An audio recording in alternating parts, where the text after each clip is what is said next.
स्वाध्याय इयत्ता 6वी विषय मराठी पाठ 2 आला पाऊस।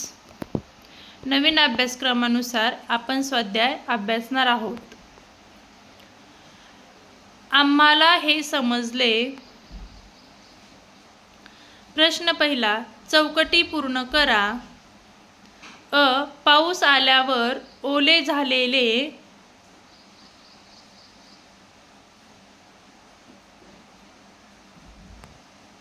अंगण। थेंबासंगे आलेले वीज। गारांनी भरलेला हात। लख लखाकणारी वीज। प्रश्न दुसरा, आकृती पूर्ण करा। पावसामुळे वातावरणात झालेले बदल। वारा सुटला। वीज चमकली। गारा पडल्या। आकाश काळे झाले। प्रश्न तिसरा, कवितेतील खालील ओळींचे अर्थ तुमच्या शब्दात स्पष्ट करा।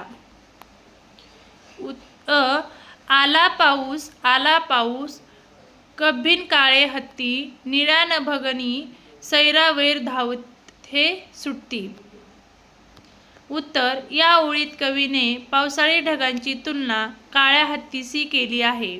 पाऊस आल्यावर आकाशात दाट काळे ढग जमा झाले आहेत आणि ते निळ्या आकाशात कोणत्याही दिशेला वेगाने इकडे तिकडे धावत सुटत आहे असे वाटते।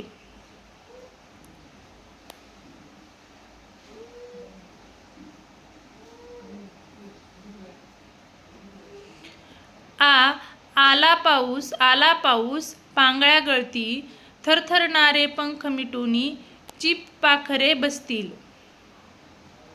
उत्तर, पाऊस पडून लागल्यावर घराच्या छपरावरून पाणी खाली पडू लागले आहे।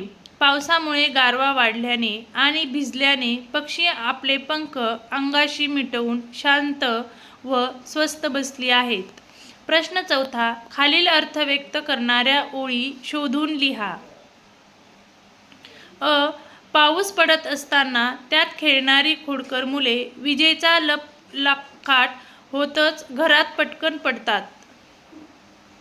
उत्तर, आला पाऊस, आला पाऊस, वीज लखाके लखन, भिजणारी ती अवखळ पोरे घरात पळती पटकन। ऊन पावसाचा खेळ सुरू असताना इंद्रधनुष्याची कमान आकाशात दिसते। उत्तर, आला पाऊस, आला पाऊस, मध्येच पिवळे ऊन हसे, सप्तरंगी इंद्रधनुष्याची कमान आकाशात दिसेल। विचार करा व सांगा।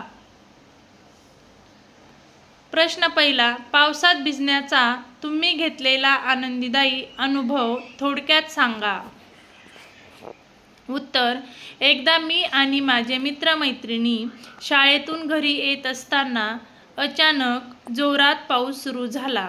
आमच्याकडे छत्र्या नव्हत्या म्हणून आम्ही मनसोक्त पावसात भिजण्याचा निर्णय घेतला। रस्त्यावर साचलेल्या पाण्यात आम्ही कागदाच्या होड्या सोडल्या आणि एकमेकांवर पाणी उडवून खूप मज्जा केली। तो थंडगार पाऊस आणि मित्रांसोबत केलेली ही धमाल मी कधीच विसरू शकत नाही। प्रश्न 2, पावसाळा सुरू होताच निसर्गात कोणते बदल होतात ते तुमच्या शब्दात सांगा। उत्तर, पावसाळा सुरू झाला की सृष्टीचे रूप पालटून जाते। सगळीकडे हिरवळ पसरते। सुकलेली झाडे पुन्हा टवटवीत होतात। कडक उन्हाने तापलेली जमीन शांत होते आणि मातीचा सुगंध दरवळू लागतो। नद्या नाले पाण्याने भरून वाहू लागतात। आकाशात काळे ढग जमा होतात आणि पक्ष्यांचा चिवचिवाट वाढतो। खेळूया शब्दांशीच। प्रश्न पहिला, कवितेतील यमक जुळणारे शब्द शोधा व लिहा। उदाहरणार्थ, गारा, सारा। प्रश्न दुसरा, शब्दसाखळी तयार करा। ससा, साप, पतंग, गरुड, डमरू, रुपये. अशा प्रकारे आपण शब्दसाखळी तयार करूया. आकाश, शहर, रथ, थव्वा, वाळवंट. इमारत, तलवार, रहाट, टपाल, लवंग इत्यादी. प्रश्न तिसरा, साळुंके पावसाशी संबंधित शब्द लिहून संकल्पना चित्र पूर्ण करा. पाऊस, छत्री, पूर, वीज, गारा, पाणी, वारा, ओढा, भिजणे. प्रश्न तिसरा, घर, पूर, अंगण, दरवाजा, खिडकी,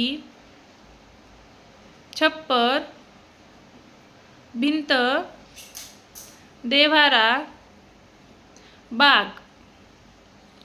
प्रश्न पाचवा, कवितेतील खालील शब्दांसाठी समानार्थी शब्द शोधा व लिहा. रस्ता समानार्थी शब्द वाट, मार्ग. घर, सदन, गृह. नदी, सरिता, तटणी, आकाश, नभ, गगन. पुढील ओळीतील अलंकार ओळखा व लिहा. तशाच हिरव्या वेलीवरची जरा निराळी फुले, निर्माण हृदय चेहरे हसरे, तरी निराळी मुले. उत्तर यमक अलंकार. 2. काकूने काकाच्या कपाटातील कोरे कागद कात्रीने करा करा कापले. उत्तर अनुप्रास अलंकार. 3. सोनसळी सकाळ सुंदर सुगंधाने सजली. उत्तर अनुप्रास अलंकार.